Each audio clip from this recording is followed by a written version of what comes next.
Hi everyone, how's it going today? We have some new details with Alexee Trevizo.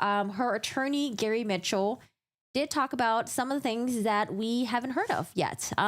We know some of the basics where he said that his client, Alexee Trevizo, didn't know that she was pregnant. And as you guys can see in my thumbnail, I mean, a lot of people have a hard time believing that she didn't know she was pregnant. For me, initially, when I saw pictures, I was like, oh, I think she looks chubby. I don't know. She's like a really small frame person. It looks like she could be really chubby. But then, I think I kind of retracted back because I've seen some videos where when you see her in motion and she's especially wearing like tighter clothes, like her cheerleading clothes, it really does look like she's pregnant. Like she does have a small frame. She's like, I think 5 foot. And it kind of just looks like she's got a basketball under her shirt. So a lot of us are like, she didn't know? Really? Are you sure?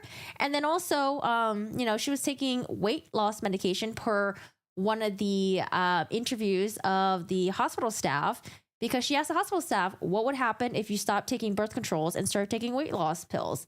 And the hospital staff told the police that, it kind of makes sense why she asked that, because if you knew you were pregnant, you're obviously going to stop taking birth control pills and you're going to take weight loss pills to maybe hide the fact that you're gaining weight because you don't want people around you to know. Specifically, in her situation, her mother. Hello. Hi. Hi, Taxi. Hi, Joseph. How are you doing today? How's it going? I hope you guys are doing well.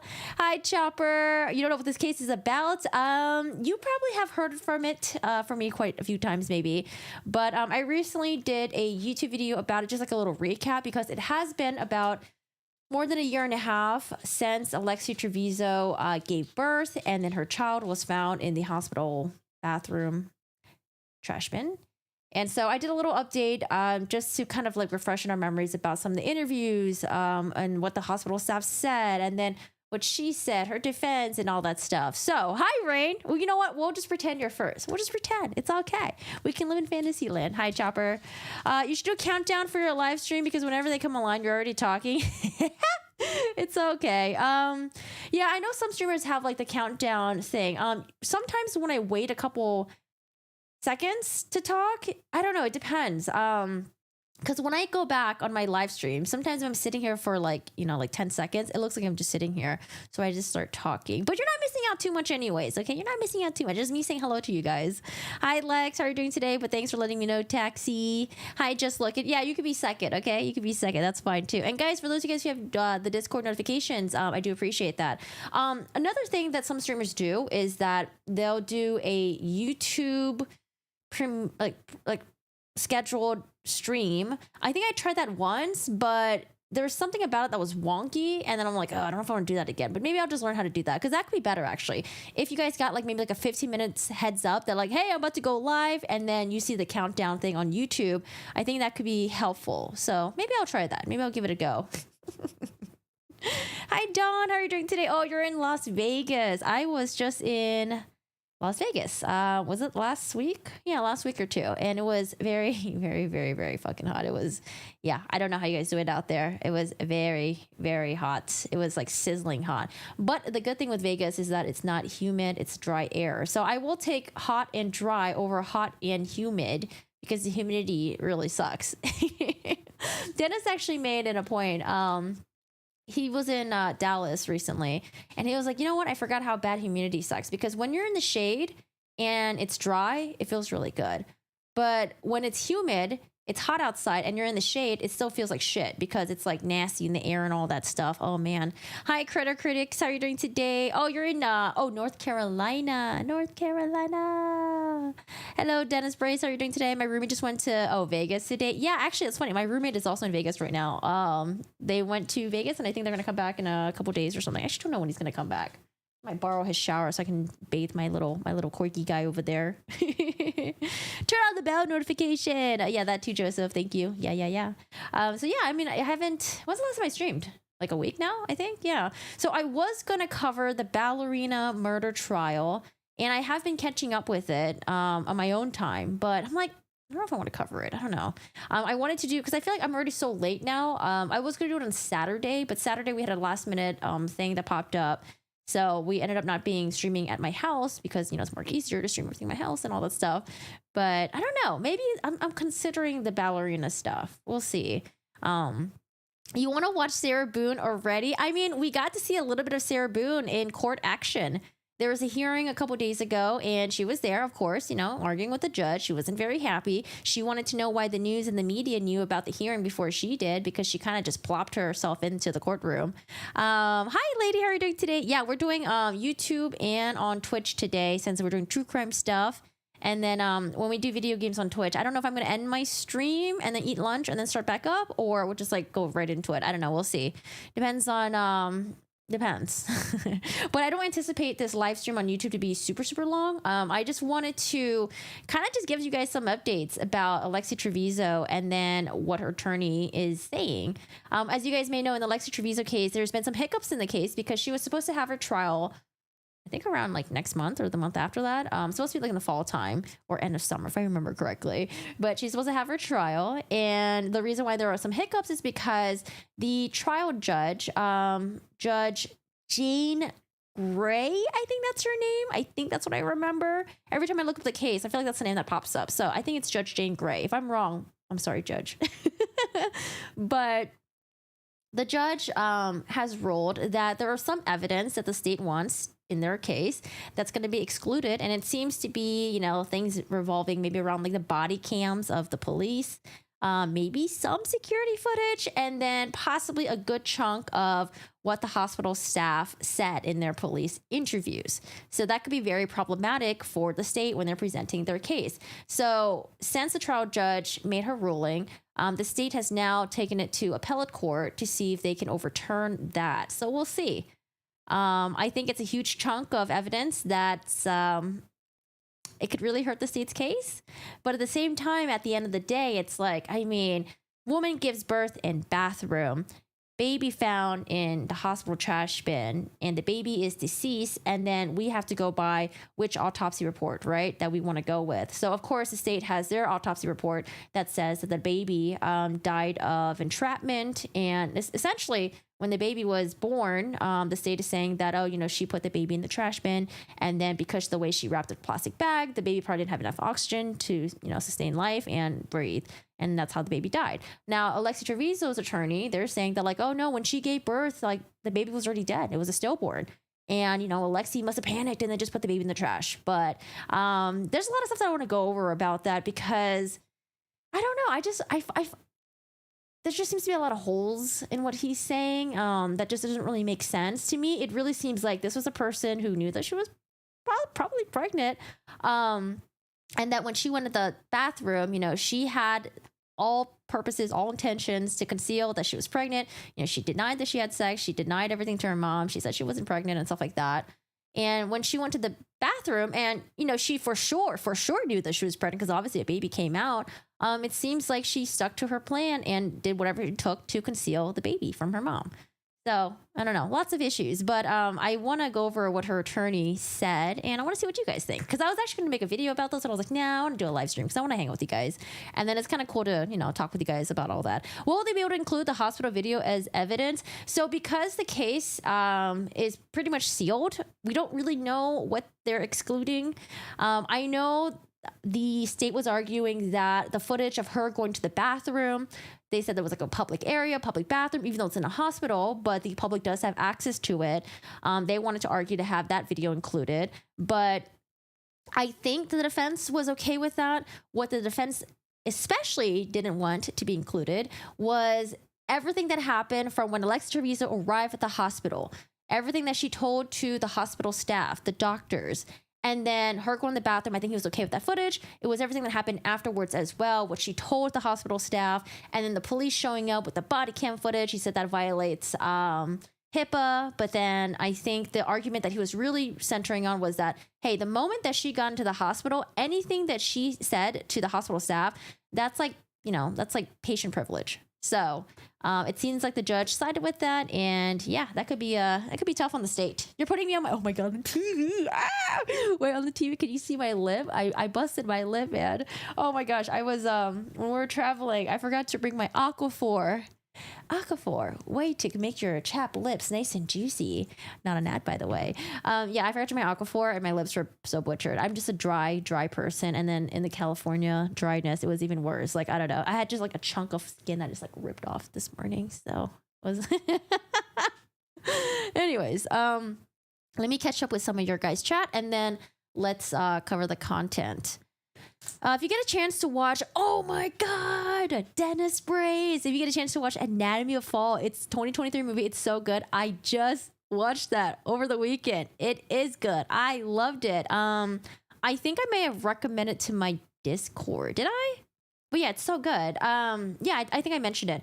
It takes place in France, and I don't know how accurate it is, but it's kind of interesting to see how different countries do things differently in their court system, and how sometimes they gotta dress up and shit, which kind of sucks. But yeah, I watched Anatomy of Fall. I really, really, really liked it. The Pimp song, the 50 Cent Pimp song, has been stuck in my head for days.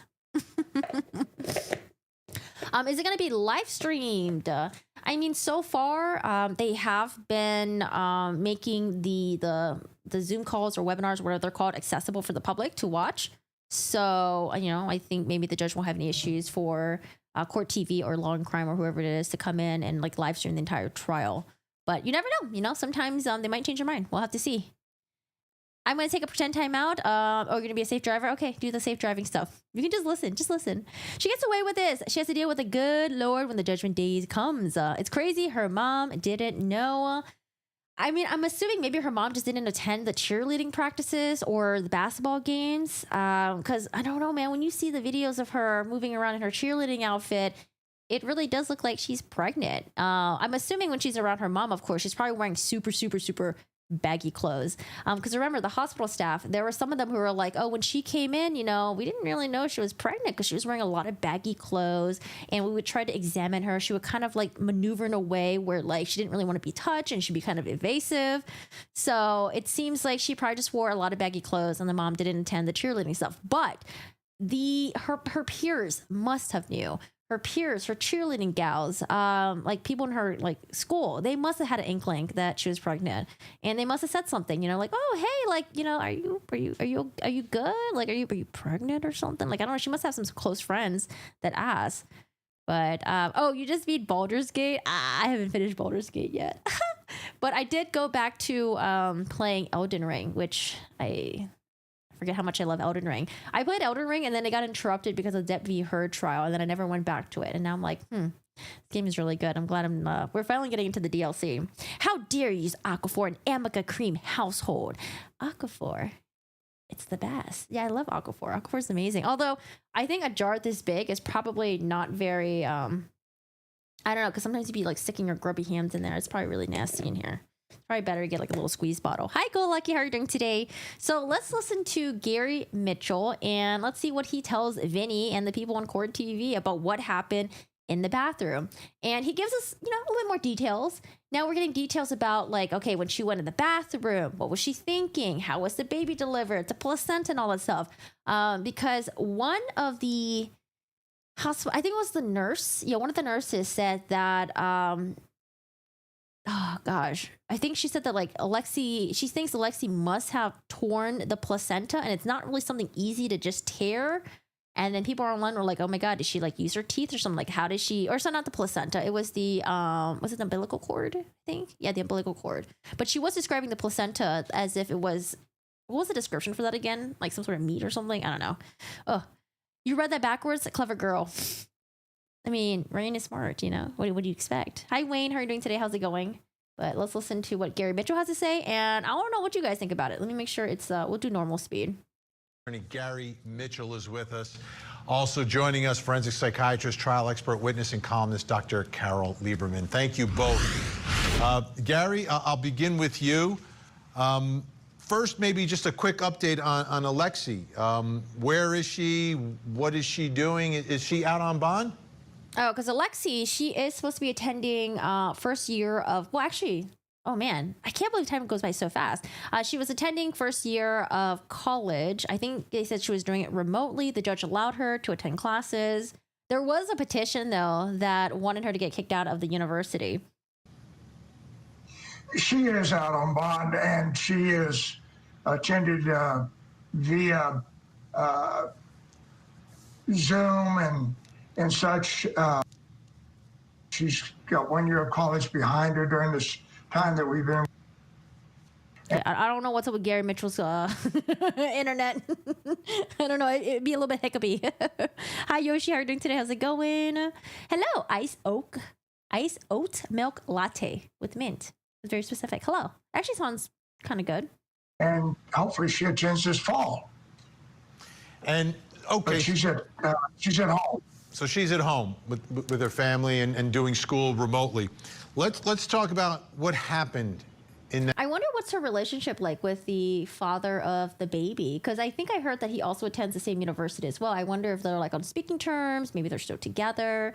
Maybe they don't talk to each other anymore. That bathroom. What, from your perspective, your investigation, what happened behind that locked door for 18 minutes? She gave birth, as best we can tell, and as the evidence indicates, it was a birth that came immediately. She hadn't even had the opportunity to sit on the commode when she started giving birth.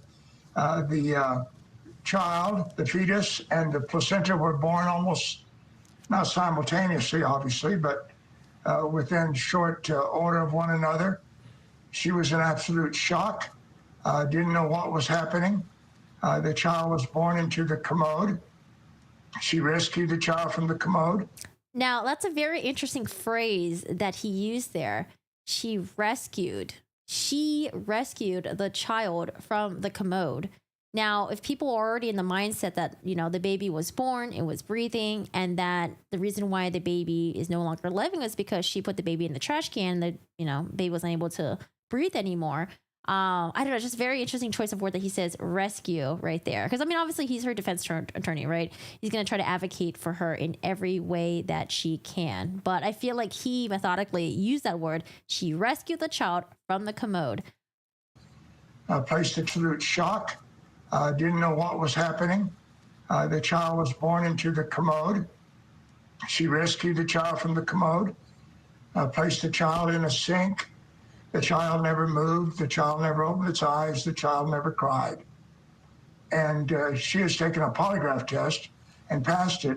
So this is what I picked up on when I was looking up the case last year. I saw that there was a polygraph test that was done, and I was like, they did a polygraph test?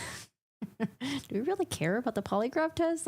When was this? This is back in 2023, a polygraph. Let me pull it up really quick. So this is the polygraph that he's talking about. Back in August 30th, notice a polygraph examination and certificate of service. It's like, do we really care about the polygraph? But okay. That in fact happened. Later, she tries to clean up after herself, places the child in the disposal. Now, notice that Gary Mitchell, he is struggling to say this part right here. He's like, she places the child in the guard. No, I don't want to use that word. And then he says, because there's really no good way to word that, to phrase that, what his client did to the child afterwards. In the disposal, the trash can, and thinking the child had never been alive. And that is still her belief to this day. So just a recap of that, he says that she gave birth. Evidence indicates that it was a birth that came immediately. Okay, we don't really dispute that. She didn't even have a chance to sit on the commode, I guess the toilet thing, when she started giving birth. The child and the fetus, the placenta, was born almost simultaneously within, I think within like a short amount of time with one another, and that she was in complete shock. Didn't know what was happening. Child was born in the commode. She rescued the child from the commode, places the child into the sink, and from that determination, she's like, well, you know, I'm in a hospital. There are staff members here who could potentially do life-saving measures, but no, because I'm a 19-year-old teenager and I'm probably smarter than the hospital staff, I'm going to take the baby and then just place it into the trash bag and discard it and hide it, and then come out of the bathroom and act like nothing happened. And it was just so crazy to me that she didn't even give a chance for the hospital staff. Let's say it went the way that she said it did, right? And the baby was born and it wasn't breathing, wasn't crying or anything. No eyes were open or anything like that. I mean, you're a 19-year-old. You don't have any hospital. You don't have any like medical experience. You didn't even give the chance to the people who have that experience to even try to save the baby. I don't know. That part is really crazy. Like when this goes to trial, that has to be going through the jury's mind. Dr. Carol Lieberman. What was there? Child never moved. Child never opened his eyes. The child never cried. Said that she took a polygraph and she passed it. There was a comment below here that I thought was where is it?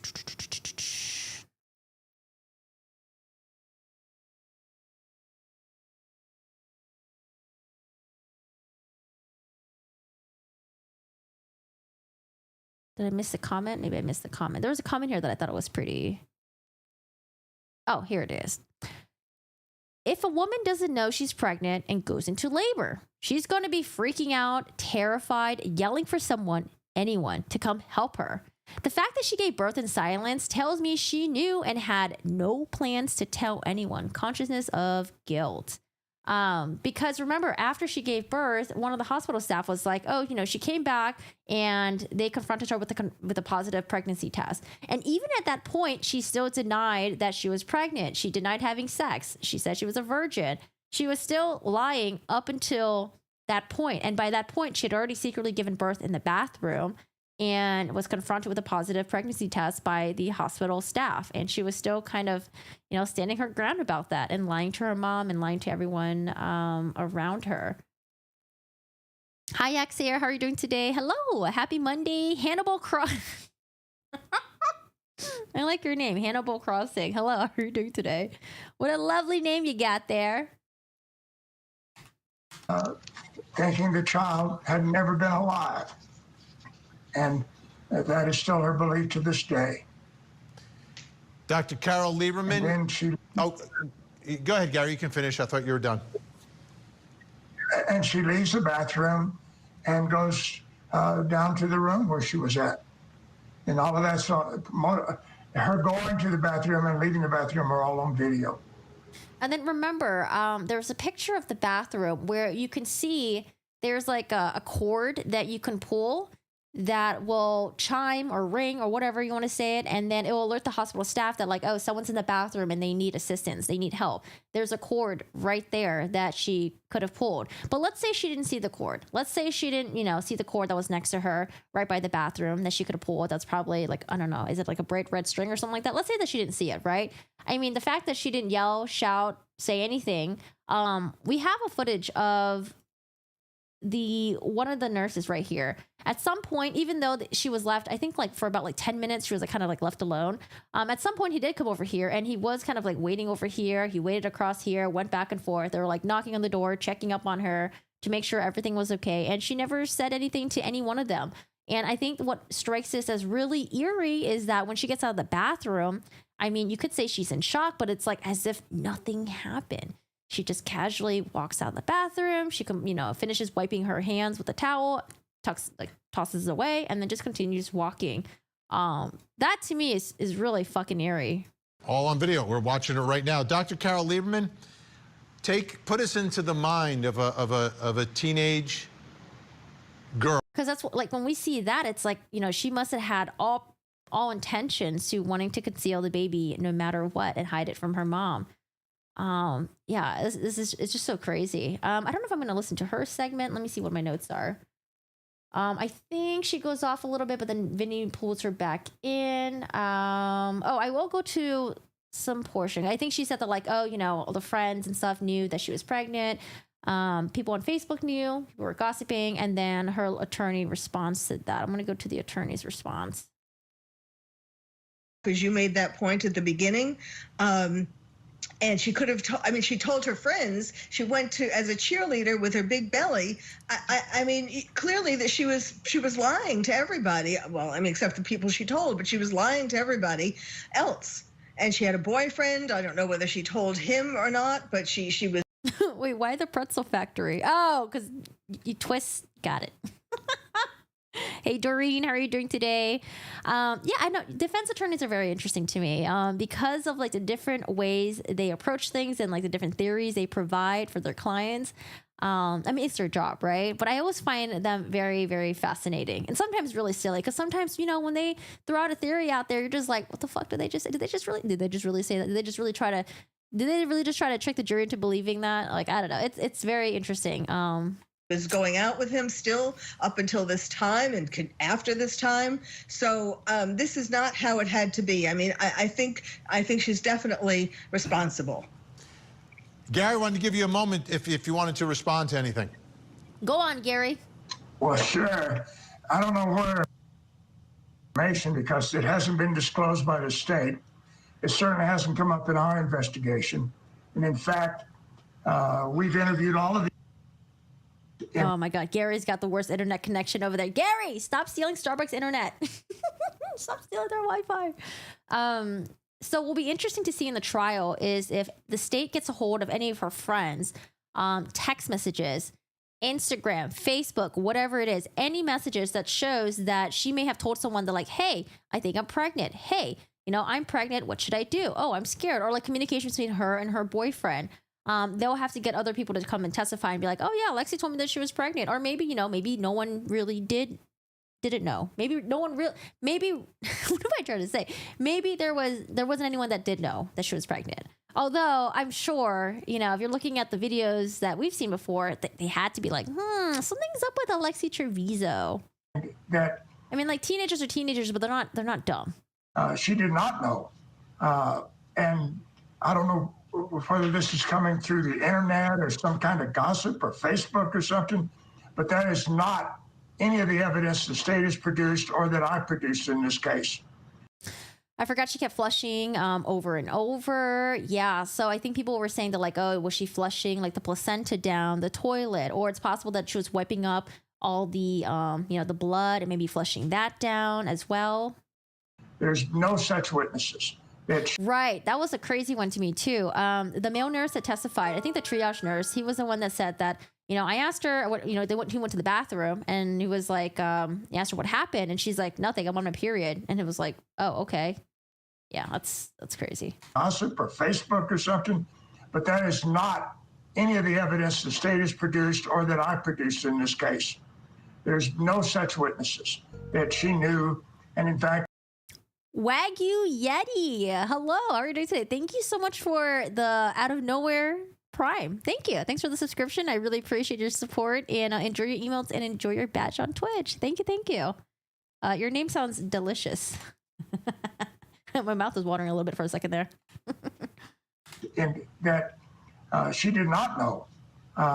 And I don't know whether this is coming through the internet or some kind of gossip or Facebook or something, but that is not any of the evidence the state has produced or that I produced in this case.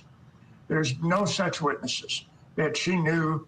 And in fact, our belief is she didn't know at the time. And the hospital knew. They knew almost 50 minutes before she went to the bathroom. Right. So now, again, we're going back to shifting the blame on the hospital. That is what the defense is going with. They're really saying it's the hospital's fault, okay? It's the hospital's fault because they knew that she was pregnant. They gave her morphine. They gave her all this medication. That could have contributed to the death of the baby. And then also the hospital knew she was pregnant but didn't tell her before she went to the bathroom. No wonder she was so scared when she was in the bathroom and all of a sudden the baby came out of her. You know, like, I don't know. That argument just seems really like, if I was a member of the jury, I'd be giving a lot of side eye to Gary Mitchell over there. That's a lot of side eye. And it's really hard to want to believe Alexee Trevizo, the fact that she said that she didn't know she was pregnant, because, you know, from all the hospital staff members, they've all said that she's been nothing but duplicitous, right? She came in, she lied about almost everything, right? They said that she lied about having sex, about being a virgin, about not being pregnant. I mean, she said that she was still on her period and on her period. Maybe, I don't know, maybe she really didn't know, but it's just really hard because there are some key things that she has denied that are straight up lies.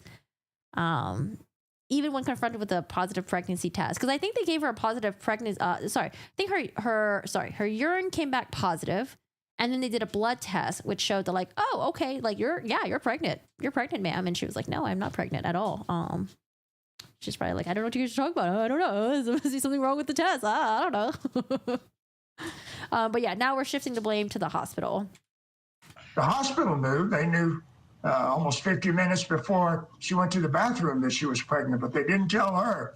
And that's an admission made in court, and the court has found, as a matter of fact and law, that they did not make her aware that she was pregnant, and they did not tell her. So we've already. So again, there's the bathroom right there. There's this long cord right here. I'm assuming that's the emergency pool. Like, hey, if you need assistance, pull this fucking thing right here. But it's possible that she didn't see it, like I said. But I mean, you could still shout, scream, help, help. Oh my God, I'm pregnant. There's a baby coming out of me. Already had that hearing. All right, Gary Mitchell staying with us. Dr. Carol Lieberman is going to stand by. Oh, one in chat if you're watching the ballerina trial.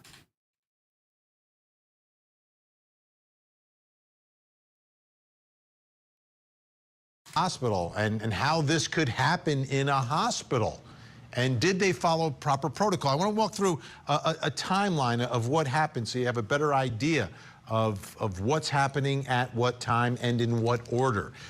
We begin. This is January 26th and 27th of 2023. Alexee first attends school and a 3-hour cheerleading practice, right? So it's a pretty normal day for her. 11:47 p.m., Alexee is taken to the emergency department and complaining of back pain, ranking it a 10 out of 10. So she's in a lot of pain. I actually want to see the text messages between her and her boyfriend, because I wonder if those text messages, if there's any indication that he knows that maybe she's pregnant, or because I was wondering if maybe she tried to ask the boyfriend to take her to the emergency room, and he's probably like, oh, I can't, like, it's late, I can't leave. You know, my mom's gonna be like, why are you leaving? And then that's why she ended up resorting to asking her mom to take her. 12:05 a.m. Alexee is seen by a physician, and she says she's not pregnant, but needed to have a bowel movement and informed the doctor she was on her period. So that's what she's telling the physician. 12:28, doctors begin administering morphine and lab tests are ordered. At 12:51, the doctors apparently received notice of a positive pregnancy test. And then also, if she was having her period, I wonder if, you know, like this might be too TMI or something, but if the hospital staff noticed if she was wearing like a pad or not. Wayne, thank you so much. See you later. One-ish, you're keeping up with the main points, not the whole trial. I haven't listened to her testimony yet, but I'm like on day 3 and I'm just like, okay. And the morphine treatment apparently continues. 1:39 a.m., Alexee informs the staff she has to go to the bathroom. Nurses remove the IV and she runs down the hall. Well, notice that time. This is 1:39. The test results 12:51 a.m. 1:57 a.m., Alexee exits the bathroom after giving birth unassisted. At 2:38 a.m., the infant is pronounced dead. So that's the order of events. But does this make sense? Is this how, are they doing things right at the hospital? Alexee Trevizo's attorney, Gary Mitchell, still with us and now joining us, former emergency room doctor. He practiced emergency medicine for 25 years and was the CEO of MCare, which supported emergency room physicians across the United States. Dr. Angel Iskovich is with us. Doctor, thank you so much. And thank you for all those years you spent in the ER. I mean, so many of us, unfortunately, have been there, and we appreciate it. Yeah, one in chef, you've been in the ER before. I want to show you, though, Doctor, the toxicology report and get your reaction to that and everything else that we went through that happened that night. Kath? Okay, so toxicology report. Hold on, I was actually to find the report, but it's a little bit... It's kind of hazy. Oh God. Yeah, I don't know. I don't know why they uploaded this. This is so hazy. You have, Doreen, one. Yeah, I went for the first time about like half a year ago. Dude, I don't know, man. I thought COVID was gonna fucking kill me or something. I thought my lungs or something were all like jacked up. I don't know. It was crazy. But then I was fine like right after I left. It was crazy. It was like the pinnacle of the height of the pain was like when I went to the ER, and then everything else afterwards was just fine. I was like, oh, well, I should have just waited like a day or two. Shit. But I already waited like, I don't know, like 6, 7, 8 weeks or something. Okay, so this is oh God, I'm sorry. This is really hazy. I'm gonna do my best to read it to you guys. I wouldn't recommend you guys looking at the screen to read this, but this is the autopsy report that was done on the baby. I'm just gonna read it again. I think I've read it before in a different video. Narrative, summary, and opinion. Baby John Doe was redacted. baby boy who died. All this redaction, something about cleaning staff redacted, were cleaning up the blood in the restroom when they removed the trash bag from the trash can. They found the baby in a second trash bag under the first at the bottom of the trash can with bloody paper towels. The trash bag he was found in was tied closed when it was found. Redacted was notified of the found baby. Redacted, death was pronounced. No resuscitation was attempted. When questioned about the incident, the mother reported the baby was not crying or breathing. Redacted. So she put it in the trash bag. Yeah, that's just common sense. Yeah. Especially when you're at a hospital. Redacted. It is thought that the placenta may have been flushed down the toilet. Autopsy and postmortem computed tomography, so CT, showed an infant male without any anatomic abnormalities or obvious physical injuries. The lungs were aerated and there was air in the stomach. So that right there could be very important into believing whether or not the jury is going to find if the baby was alive when she gave birth. And no changes of decomposition. The connection in the heart, foramen ovale, and the ductus arteriosus that allow proper blood flow in the utero were still open, which is not unusual. Redacted. The adrenal gland showed microscopic hemorrhage, which can be seen in hypoxia, lack of air. Postmortem viral testing showed no viruses. Postmortem bacterial cultures showed no growth in the heart, blood, or left lung. I could have sworn Gary Mitchell was like the baby was, I think they found that the baby had like influenza A, B, the baby had like COVID, the baby had like all types of stuff. There was like E. coli and all that. I want to see, I don't know if the defense ever provided their autopsy report, because I want to see that. It's so sad to hear about a baby being thrown away like a used tissue. Yeah. I mean, even if the baby was found, like even if you gave birth and the baby wasn't living, it's like you don't even want to give your baby a proper burial or anything like that. Like, no. I don't know. She was just that scared of mom, I guess. Where was I? Oh, sorry. Okay, so postmortem, blah, blah, blah, blah. The right lung and cerebrospinal fluid showed rare growth of likely contaminated bacteria, given the lack of inflammation in the lungs and brain. Postmortem vitreous electrolyte shows no abnormalities. A metabolic screen was negative for underlying metabolic disorders. A chromosome analysis was attempted, but was inadequate for interpretation. Postmortem toxicology showed phentermine, a derivative of an amphetamine. Sorry, this is the part that I wanted to read. That is often used as an appetite suppressant, and morphine, an opiate narcotic analgesic. So let's go back to the phentermine. So remember, one of the nursing staff said that Alexee Trevizo asked, hey, well, what happened if I stop taking birth controls and start taking weight loss pills? And the phentermine, well, it seems like she was on weight loss pills, but these pills are prescribed to her. So yes, she is like, she's an adult. But like, I wonder, how was she, like, she must have been with someone, maybe like someone that gave her a ride, or maybe she does drive. Maybe she didn't need to go with anyone to get these prescriptions for weight loss medication. Or maybe she didn't get it from like a prescribing doctor. Maybe she got it from a friend. Maybe she bought it off somewhere on the street. But that to me seems to be like a resourceful person, to, as a teenager, to be able to get this prescription medicine. But maybe she, like I said, got it under the table. And then so I was trying to look up the phentermine. Is phentermine... Okay. That way we can get rid of all the ads. Is phentermine a good choice for weight loss? This is on Mayo Clinic. Phentermine is a prescription medication used to lessen appetite. It can help weight loss by making you less hungry, or it can help you feel full longer. Phentermine is also often combined with topiramate for weight loss. The combined drug is approved for long-time use. Phentermine is approved for use up to 12 weeks, but weight management can take time. So some healthcare providers might order it for longer use. Like other weight loss medication ordered by providers, phentermine is meant to only be a part of a weight loss plan. For example, it can only be used with healthy eating, physical activity, and behavior change. Phentermine is for people with obesity or overweight who hasn't been able to lose enough weight with diet and exercise alone to improve their health. Phentermine is a Scheduled IV drug. This is a label given to drugs that can be misused, but the rate of misuse seems to be low. Common side effects, I'll skip that. Phentermine is one of the most prescribed weight loss medication, but it isn't a good choice for people with heart disease, high blood pressure, or overactive thyroid gland or glaucoma. This is the part that I wanted to read. It also isn't for people who are pregnant, maybe pregnant, and or are breastfeeding. So I wonder if there's a way are they able to determine if Alexee Trevizo truly discontinued her birth controls?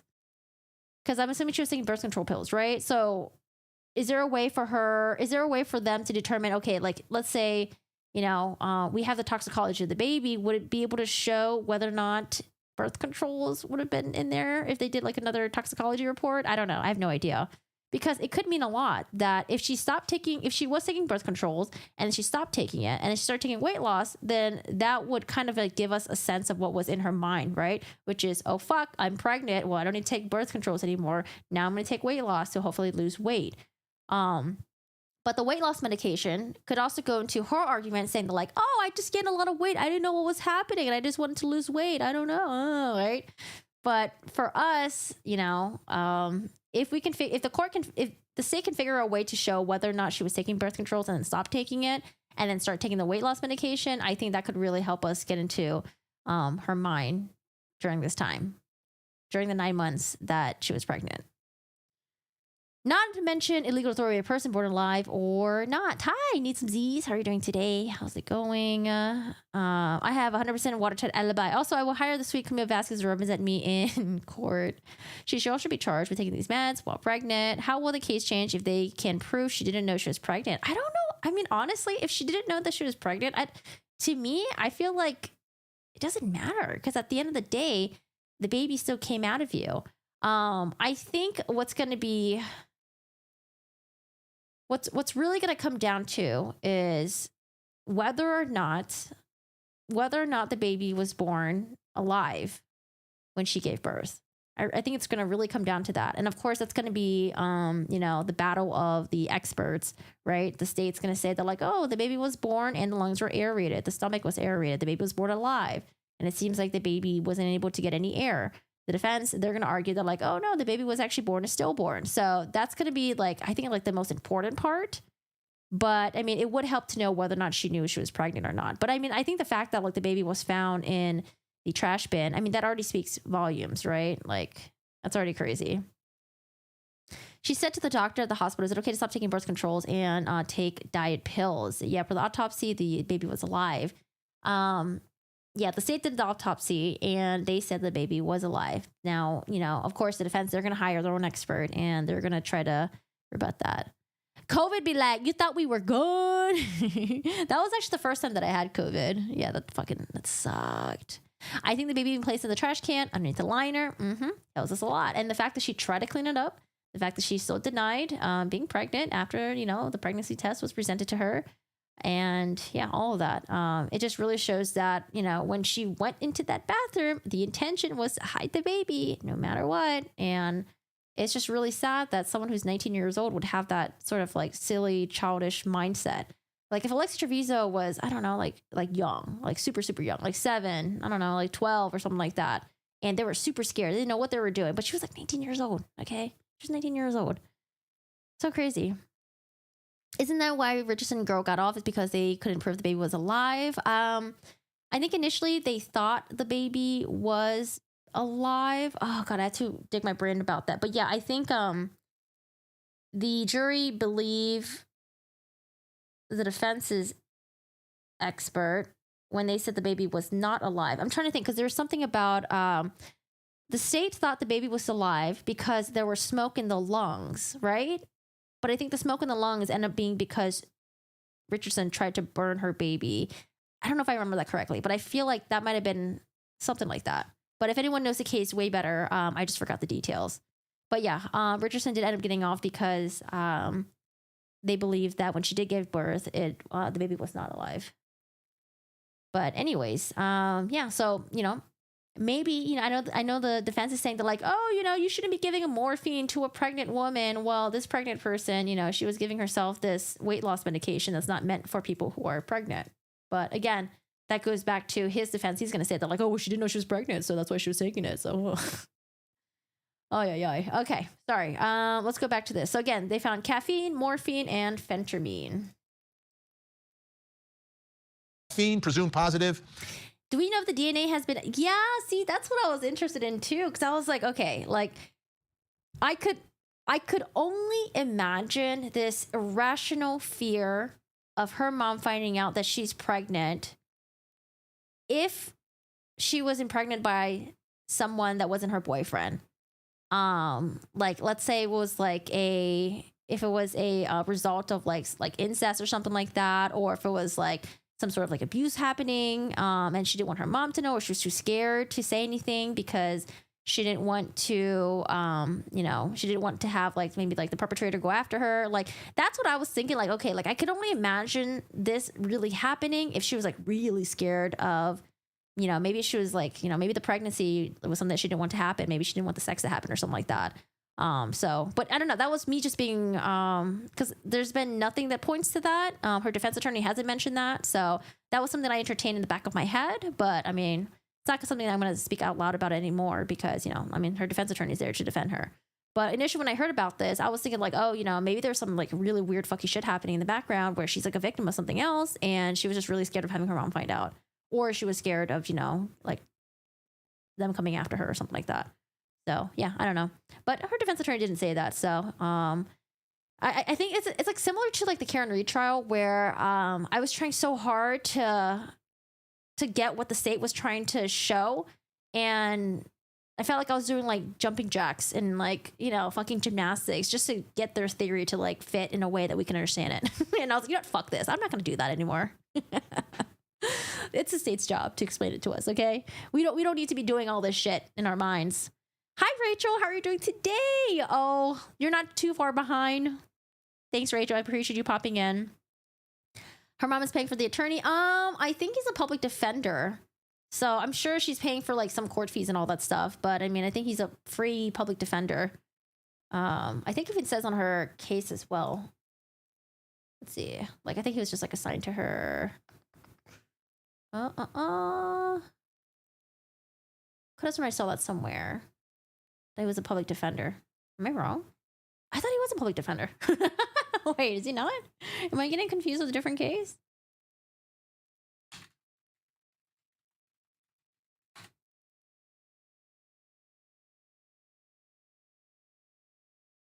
Is he a private attorney?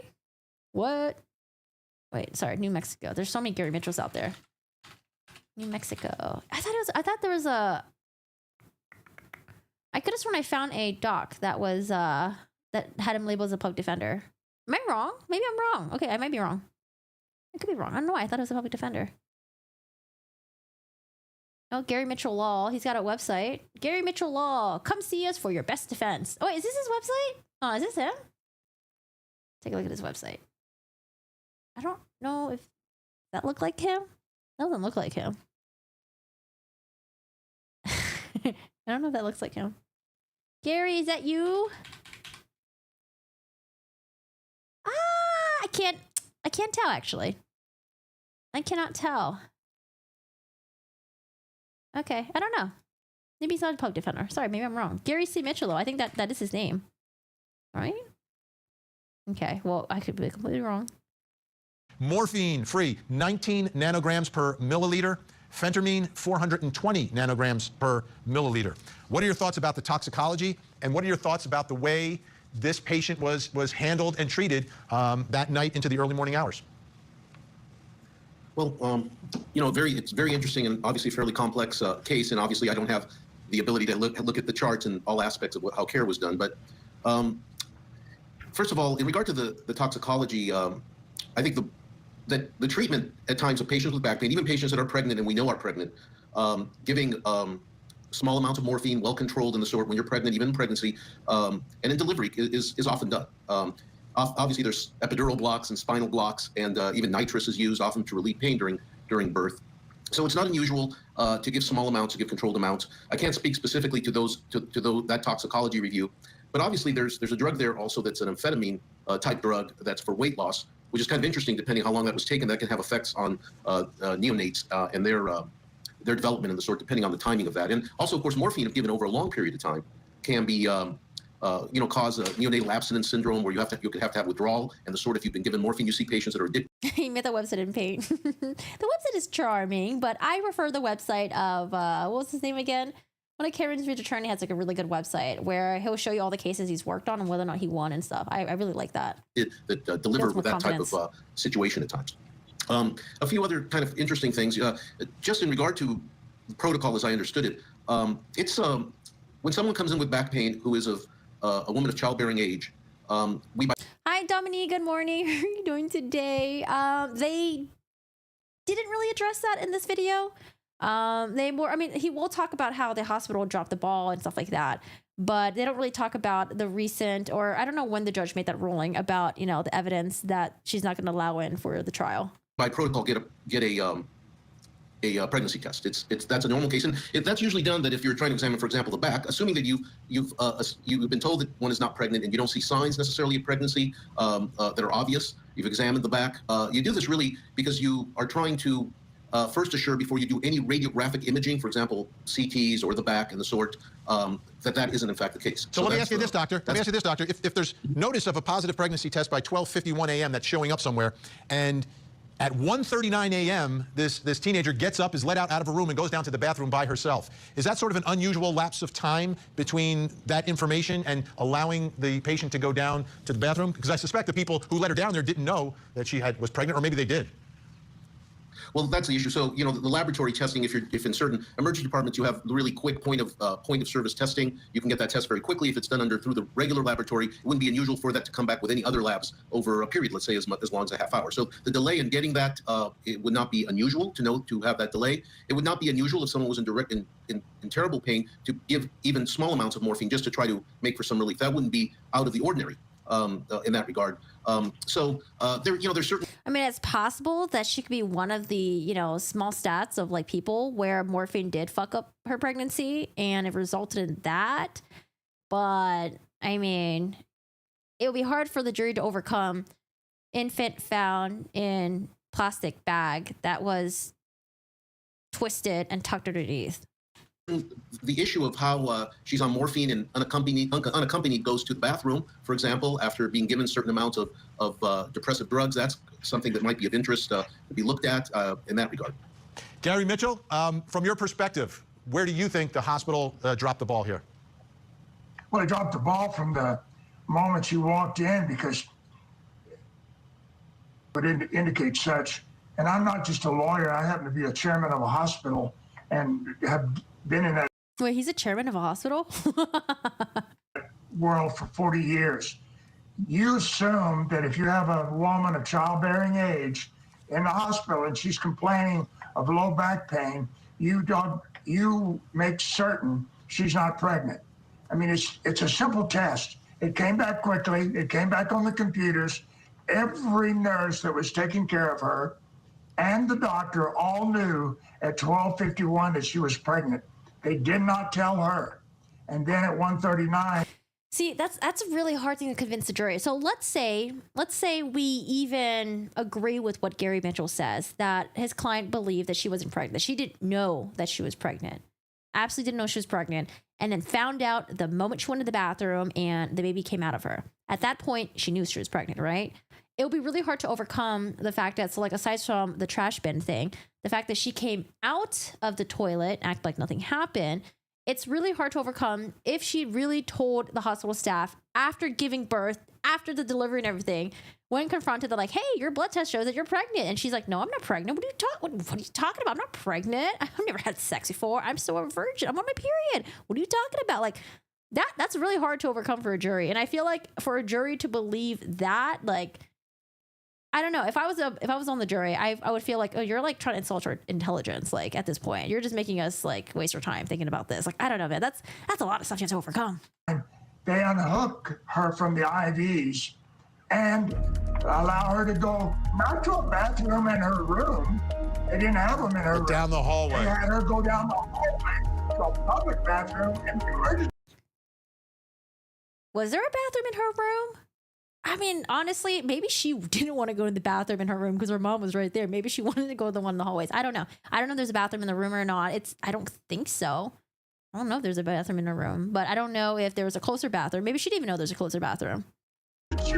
Gary, we're out of time for tonight, unfortunately. Gary Mitchell, thank you so much.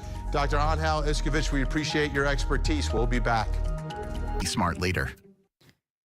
Yeah, I don't know, man. That's a tough one for Gary Mitchell. That's a super tough one. But I will say he did get his wins in the courtroom. we'll see what happens if the state, you know, like I said, they appeal to a higher court, and let's see if the appeal court will overturn the trial judge's decision. Oh man, just I don't know. I feel like he hasn't really done much to convince us. You know, like even if she didn't know for real that she was pregnant, like there's just too much. There's just too much against her. But if you're on the jury and you don't have the statements of the hospital staff, I don't know. Maybe that could be problematic. Maybe that could be tough for them. I want to forward to where they talk about. Let's see. New pregnant behavior may become mostly conceal. Did not give help to the staff to save baby. Okay, I already said that. Oh, this is the cheerleading video from Evan the Plug on TikTok. We've got some video of Alexee Trevizo cheerleading shortly before her birth, and it was posted to TikTok by Evan the Plug. Let's take a look at this, because when you watch it, I mean, you say, oh, my goodness, it does seem, but it might be, you know, is this 2020 we're looking at it in, that it looks obvious, you know. I think you know which one she is in all of this. Oh, well, I skipped through the, because Vinnie Politan does have other people on the panel that challenge what Gary Mitchell said. I just forwarded through them. I just want to hear from Gary Mitchell, because we're here to challenge what Gary Mitchell said. Dr. Carol Lieberman, let's talk about what. Right? I don't know. Even without the hospital statements, I could never get past her own actions after giving birth. Exactly. What's going on at school? You're walking around as a cheerleader like that, but she's still remaining very active. Like if you knew you were pregnant or you thought you were pregnant, I don't know. I'm never going to be pregnant, I can tell you that. So what are your thoughts about her living? She's living sort of life pretty normally, you know, going to school, cheerleading, doing competitions, 3 hours of practice before going to the hospital. I don't know. I do wonder if she's ever gonna like testify or say like, oh, I don't know how I got pregnant. I have no idea. I've never really had sex before. I thought I was still a virgin. You know, I don't know. I wonder if she's still gonna kind of say that, like go up on the stage, like, I don't know how I got pregnant. I don't know what happened. Well, you know, she was living in this sort of fantasy world that she wasn't pregnant. You know, I mean, she knew she was, but in my opinion, but she was acting, going on with life as if she wasn't. You know, in cheerleading, girls are very, you know, talk about each other and talk to each other. It would be surprising that none of the girls in cheerleading, you know, didn't ask her, didn't say, are you putting on weight, or, you know, something like that. But, you know, that was a very interesting tidbit that the mother just told us, that... Hey, I don't think anyone's deleting your comments, mate, unless it's YouTube, but I haven't seen any comments being deleted. Doctors are dependent on patients to provide them with information, like mentioning if an allergy to some medication or if you're like pregnant. I think it would be it'd be very bad for her to testify. I think she would get destroyed at cross-examination. She's probably not going to testify, but, you know. I feel like we need to hear from your side of the story, Alexee, because at this point, you know, we're not really convinced.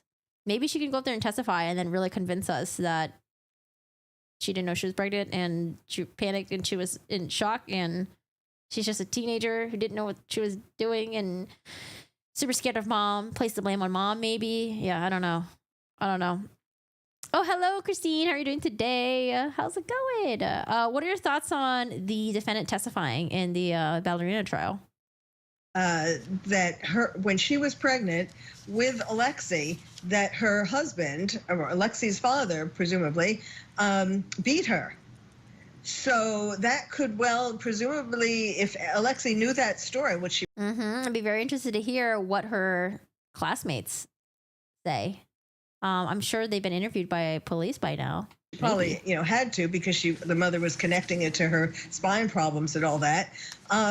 that could have been a reason for why, or one of the reasons why she didn't want to be pregnant. She was afraid, that's a bad thing. Her father was beating her mother when the mother got pregnant. I don't know, man. I think that's a stretch. That's a super stretch right there. Also, cute doggy. Hello, cute doggy in the background. Oh, so I shouldn't get pregnant. Maybe my boyfriend will do that to me. Things like that. I mean, really, they should try to do to see if there's a psychiatric defense. To see what was really going through her mind. Yeah, I think that was the other thing that I thought that the defense attorney was going to try to go with too. Maybe like some sort of get a psychiatric evaluation of some sort. Okay, our guests are staying with us. When we come back, there was another case out of the same state of New Mexico. All right, I think that was about it. They talk about Alexis Avila. She got like 18 months. Let's see if they say anything else afterwards. August 26th, I believe, in Eddy County District Court here in Carlsbad. So the trial date is set right now. The defense has introduced motions to suppress a lot of the evidence gained from the hospital, arguing there was some patient. Oh, Dominique, I think this is the part that you're talking about. Doctor confidentiality issues with the statements that she had made. And a district judge had actually ruled to suppress those statements, that they couldn't be admitted in the case. The Fifth Judicial District Attorney's Office has appealed that.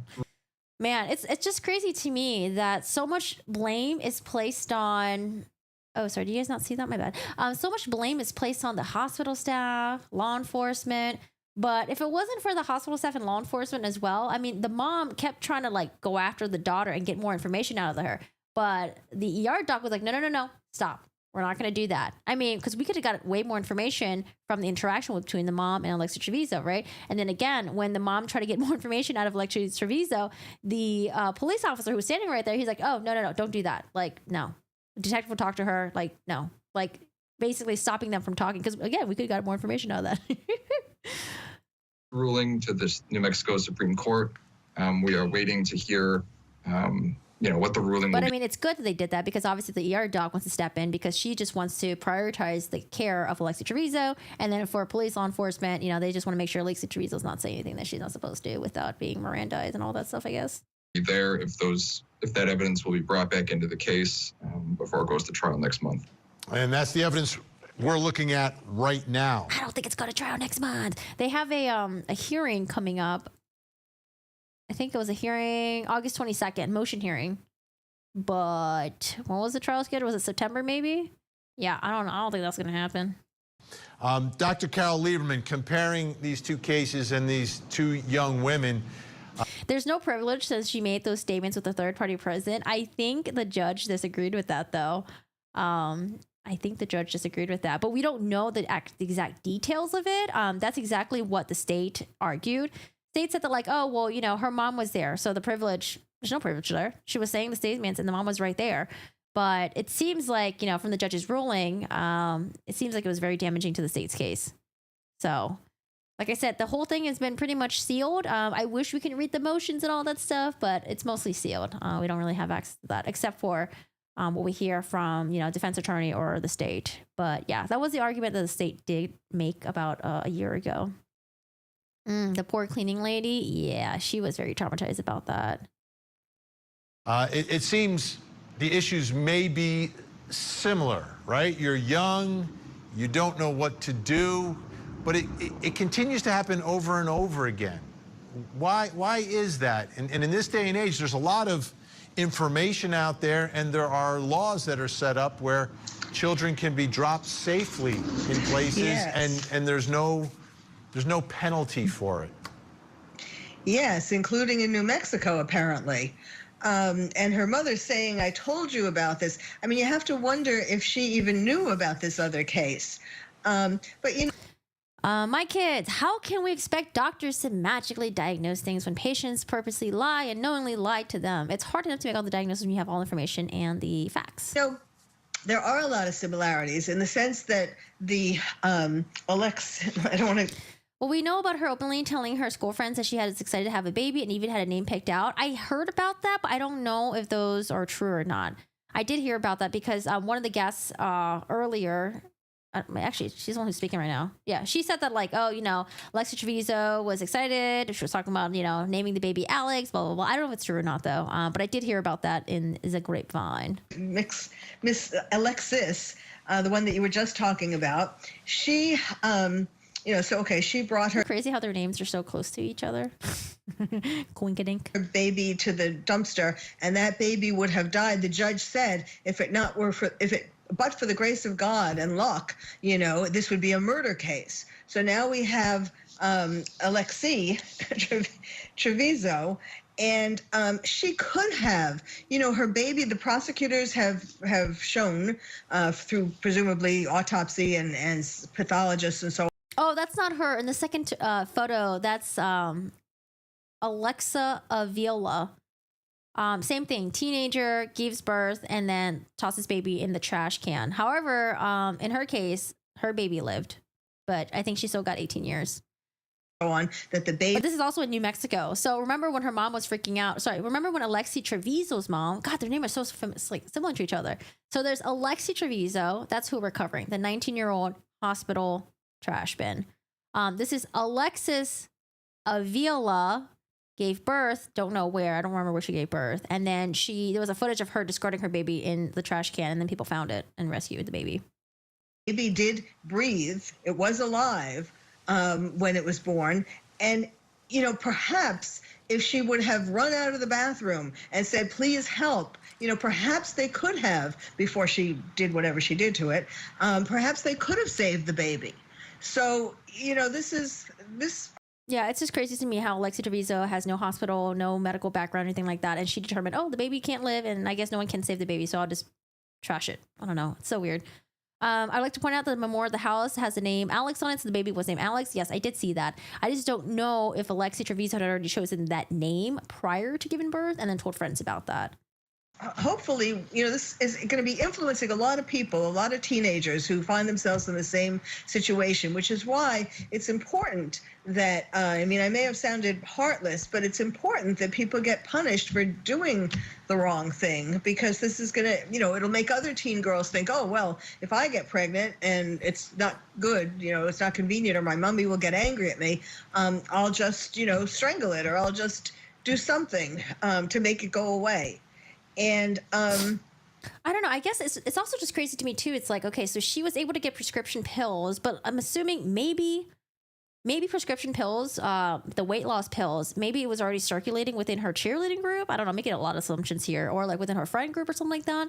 Maybe that's how she was able to get a hold of it, or maybe she did go to a doctor and get a prescription for it. But like I said, she is 19 years old. If she really wanted to get rid of the baby, couldn't she have done it at that time? I don't know. There's just so many weird stuff about this case. So much weird stuff. Gwendolyn, good afternoon, everyone in Corgi. Hope all of you are well. Hi, Gwen. How are you doing today? How's it going? I don't know. So much weird stuff. Like, I know people, when they heard about this case, they were like wondering if there's something psychologically wrong with Alexee Trevizo, or maybe she has like some sort of like mental retardation or something. I don't think so. Gary Mitchell hasn't argued that, and then he hasn't done the psychological evaluation thing. She seems like she, probably knew what she was doing, and she had the resources to get weight loss pills, but I don't know. She could have left on the hospital floor, in the bathroom, go tell the hospital staff to take her to a penalty, but she chose to do what she did. She probably maybe just didn't know about her being able to just leave the baby at a hospital, fire station, no questions asked. I don't know. She's right though. She didn't know. Why would she not come out of the restroom scared? Yeah, that a little child came out of her. Yeah, that's why a lot of people were like, we're kind of thinking she must have knew that she was pregnant, because when she went in the bathroom and the baby did come out of her, it seems like she acted really promptly and swiftly. Again, she was in the bathroom for like 18 minutes to give birth, clean it up, do whatever it was that she needed to do. Placenta, all that, flush, wipe everything up, and then get out of the bathroom as if nothing happened. That was done really like swiftly, in my opinion. She's fully there. Yeah, it just seems like, I don't know. It's just the fear of her mom finding out just super fucked her mind. I don't know. That's just crazy. But we don't know the dynamics between her and her mom, and we see a little bit in the body cam footages. I don't know. Or maybe she was just like, you know what? Like, I just don't want to have this baby. I have my whole life ahead of me. I'm going to be graduating, you know, high school soon and going to college, and I just don't want to have this baby. Right? She was silent answering people at the door. She was hiding on purpose. I mean, not both cases were bad, but obviously it's better if the baby doesn't die. Absolutely. And what's the average time for delivery? I don't know. I think that number doesn't even matter because it could really depend if it's like your first, second pregnancy, third pregnancy. I have no idea. It depends on the woman. I don't know. Maybe there's stats on like what's your average for a first pregnancy? Maybe. I have no idea. She must have been in labor for a long time. Yeah, because she's probably having the contractions when she was at home after cheerleading practice. And then at some point, the pain was just so bad where she's like, fuck it, I just have to go to the hospital. You wonder how different this would be if, even if the child couldn't be saved, if she comes out of that bathroom looking for help. And that's, I think that's one of the big issues for this case. Adrian, have any sense of the community reaction to these stories and where folks are kind of... You think Trevizo is just evil and cold? Yeah, like I said, it's eerie when she gets out the bathroom and she's like, okay, wiping my hands, discard the towel, no one notices anything. Okay, let's keep walking. I don't know. It seems like she only cared about getting rid of the baby without her mom knowing, but her plan was like so stupid. I don't know. Yeah. Fallen on this because, I mean, it can be looked at a couple different ways, especially the case of Alexee. Yeah. Yeah, I don't know. And then like, I don't know, like different ways, especially the case of Alexee. Just watching this, the doctor probably asked her something. It looks like she responded while tucking her hair behind her ear. It just seems really casual. I don't know. This is so eerie to me. Yeah. You know, obviously they're both extremely shocking to the community. You know, Artesia, Hobbs, or, you know, Southeast New Mexico is a rural, conservative area. People are pretty shocked by these kinds of things, pretty upset about them. I think that, you know, just looking at our, and you know, I don't mean to just paint it off as just page views, but, you know, there was a lot of interest in our second story in the case when Alexee Trevizo was released from jail ahead of the trial. That really seemed to stir people up. I think people are, you know, and yeah, people were pissed, dude. People were so angry. They didn't want her to attend the university. They tried to get her kicked out. Like a lot of the guests on the show have, you know, really sort of pushed to sort of vilify these people, whether or not they're truly guilty of murder or attempted murder. You know, that'll be borne out in court. I'm actually curious if Alexee Trevizo even knows about the Alexis Avila case. It seems like her mom knew about it, but I wonder if Alexee Trevizo knew about it. But yeah, definitely a very scary issue. How did she cut the cord? That's not easy. I don't know. I think, was it the nurse? Maybe one of the nurse said that it looks like it was like torn up, like some sort of like, I think she mentioned some sort of like animalistic characteristic to it, like maybe like animal like tore it up or something like that. She said it looked like it looked like it was like torn, like ripped and jagged or something. And we've covered trials like this, and juries react in different ways, and a lot of it usually depends upon the young woman or the teenager, how they present. Yeah, that's what she said. String cheese. I was like, ooh, what a... Yeah, I think I included that portion too in my video that when I went over this case. Yeah, she was like, it was like chewed or something. And it was like string cheese. Like, yeah, the visuals are not good. Present themselves in court and what they say and how they look, and that's going to be a big issue in this case. I think the bottom line, though, Dr. Carol Lieberman, I want to go back to, and we don't have any more time, but right, grandparents, we love. Yeah, that's what I saw on the Reddit. Someone was like, oh, like, how could she have ripped it? Did she, like, chew on it or something? Did she use her teeth? Like, I don't fucking know. Our children's children more than our children sometimes, right? Especially in those moments, right? And obviously we don't love them more. We love them all the same. But if anyone's watching and if anyone hears me, don't be afraid to tell your parents. There'll be a moment of shock. I get it. But there's going to be years of joy together. Dr. Carol Lieberman, Adrienne Hedden, thank you so much for helping us out tonight. I really appreciate your time tonight, and we'll be speaking again as we get closer to August in this case. Yeah, I don't know. Is the trial going to happen in August? That's about less than a month from now. I don't know. To do that, question mark, she must have been in a state. Listen, she just really didn't want her mom to find out. Okay, so that's the court TV thing with Gary Mitchell. I wish they had Gary Mitchell on for longer. Because I don't know what else Gary Mitchell was gonna say. You know, I like having little previews of their arguments before the trial happens and what their client says happened. But we haven't heard from Alexee Trevizo, so it's summer break right now. Actually, hold on. Yeah, it's summer break right now. It is, right? Okay, summer break, and then school should be starting up soon. However, school's going to be starting up when her trial is supposed to start. So I don't know if she's enrolled in year 2. Did she even have back pain, or was it labor pains and she just lied about it? The mom did say that Alexee Trevizo has had back pain before. But I don't know if the mom was saying it after the fact to cover it for her daughter or if that's true. So I don't know.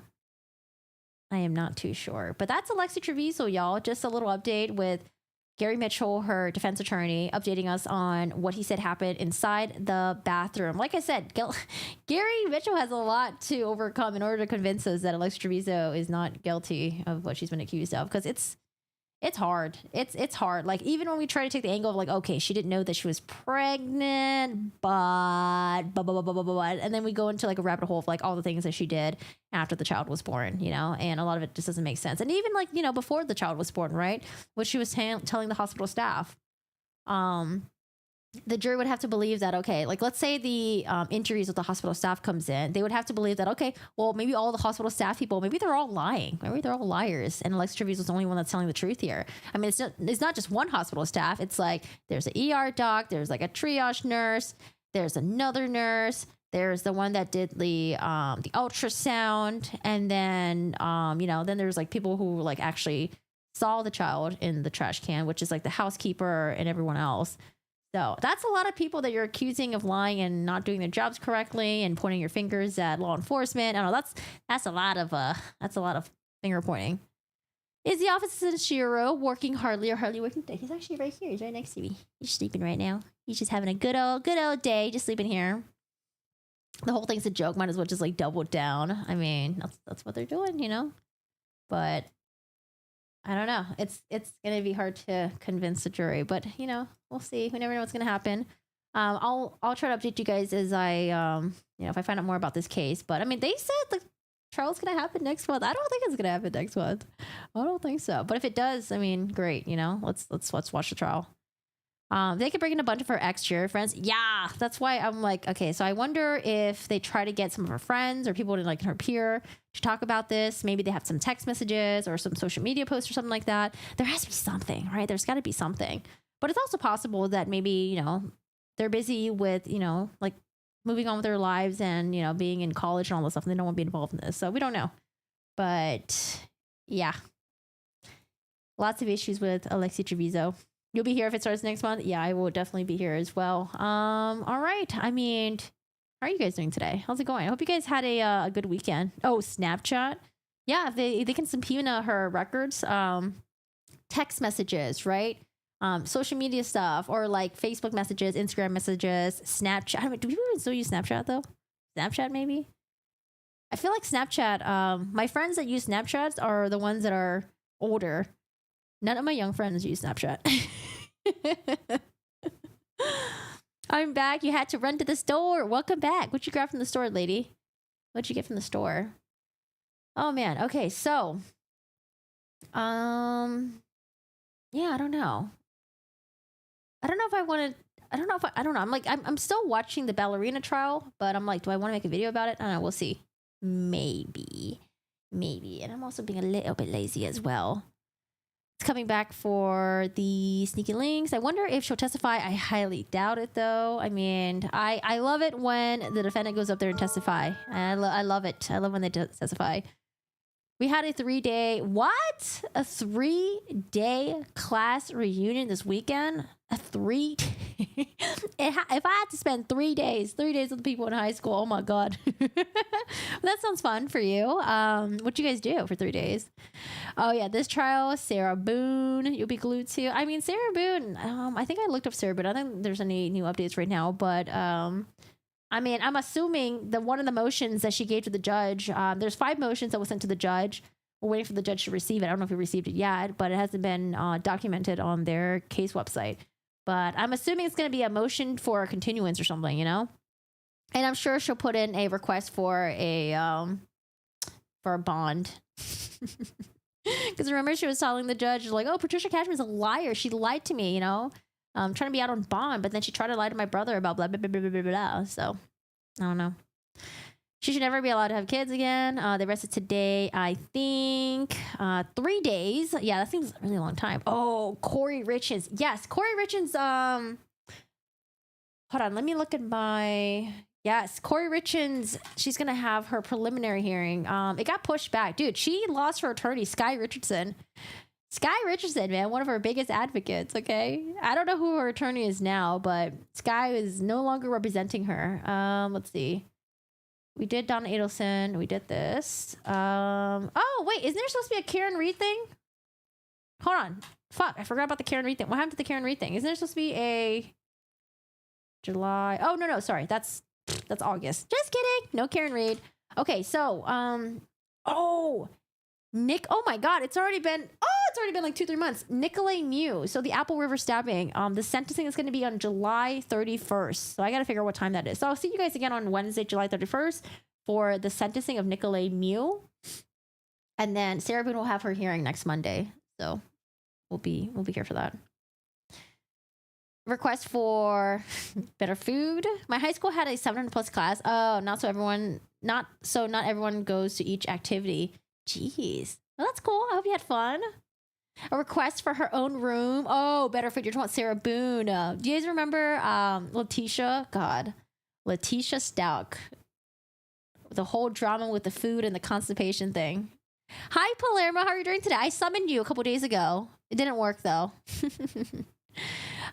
She's going to TwitchCon. I mean, I heard she's canceling. Now that she knows that you're going, I heard she's canceled. So you're not going to see her, unfortunately.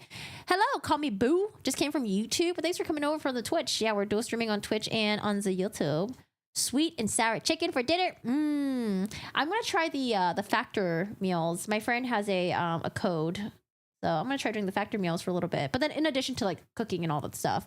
But I think Factor meal will help with not doing takeout as much, I guess. Yes, they opened an investigation on the other officers in the Karen Reed trial. Yes, 2 more officers are being investigated. Tully, I think.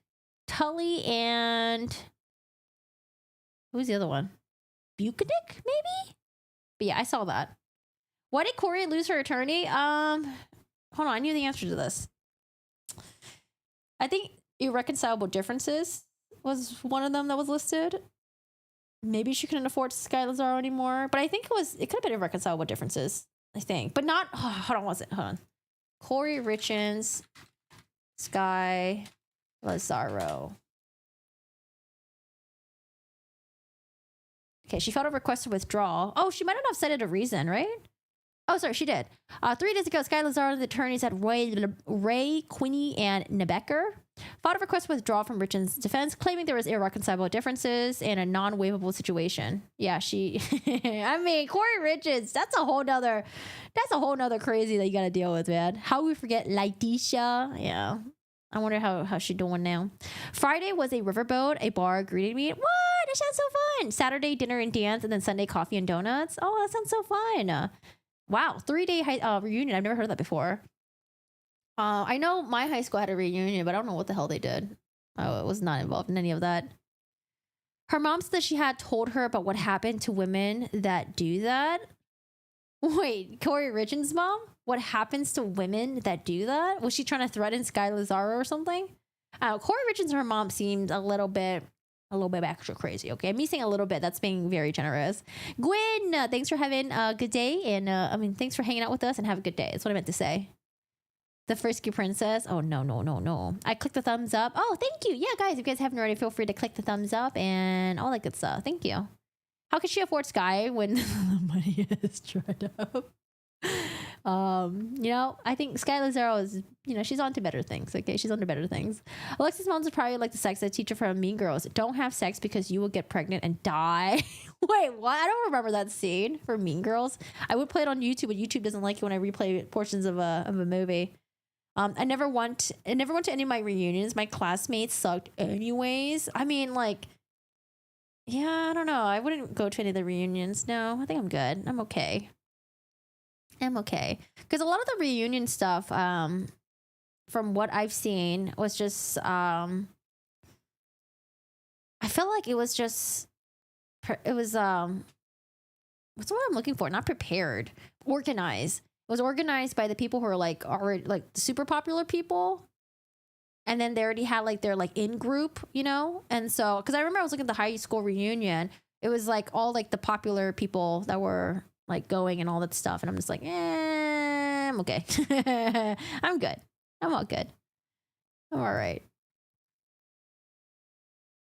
All right, guys. Well, I mean, that's it for today. I just want to cover Alexee Trevizo. And I think that's about it. But if there's anything else that pops up on your guys' feed that you guys want me to look into, feel free to post it in the Discord. In the Discord, we do have a true crime section. Feel free to join it if you like. Have your notifications on. But I will see you guys on Wednesday for the Apple River trial. The sentencing. I mean, honestly, the verdict already happened about 2 to 3 months ago. So maybe a lot of people already forgot about the Apple River trial. But the sentencing will happen on Wednesday. And that one's a very, very divisive case as well. A lot of people think that he's innocent. A lot of people think that he's guilty. I think that was a pretty divisive one. And then the next one was the Karen Reed one as well. So fun cases. Fun cases. But I'll see you guys on Wednesday for that live stream. Other than that, I will be streaming on Twitch and just playing video games. So if you guys are here for the true crime stuff, perfectly fine. I'll see you guys on Wednesday, and yeah, have a good one. And then I'm going to leave my stream up on the Twitch. Bye, YouTube people. Thanks for hanging out. I appreciate you guys. And it was good chatting with you guys again. I miss a lot of you guys. Have a good one, and see you Friday. I went to the primary school one, but not the high school one. And between the 5 years, we have a casual meetup at the local watering hole. Very casual. Oh, it seems like you guys are like super close with each other. It's like a small town, maybe. You want to watch a sentence? Yeah, me too. Hopefully, I will be awake. Yeah, I gotta figure out what time his sentencing is. I thought I wrote it down. Nicolay Muse sentencing time. Oh God, it's early. What time zone is he in again?